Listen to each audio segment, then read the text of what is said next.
Hindi patukoy ang pinagmulan ng namataang debris sa Palawan kasunod ng narinig na pagsabog mula sa rocket launch ng China. Sa panayan ng programang Parikoy ng DWAR Abante Radio, sinabi ni Office of Civil Defense o OCD spokesperson Julie Castillo na hindi patiyak kung ang debris ay mula rin sa nasabing launch.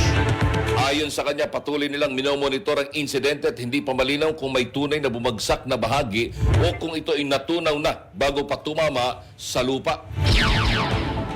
Look at the time na nakita yon at sa ipinalabas ng Philippine Space Agency. But then again, we have yet to confirm kung yun nga po yun at may kaugnayan po yun, and these are one and the same. So we'll wait for people from the Philippine Space Agency kung ito nga po ay kumpirmadong galing doon sa rocket launch. Dagdag pa ni Castillo, wala namang naiulat na nasaktan o naapektuhan sa insidente.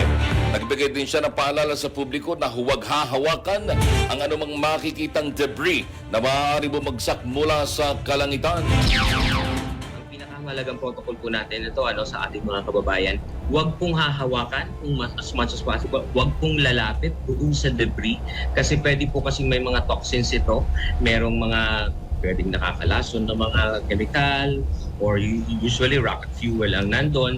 So inaabisuhan po talaga na huwag pong hahawakan ito. Ang tinig ni OCD spokesperson Julie Castillo sa panayam ng Abante Radio.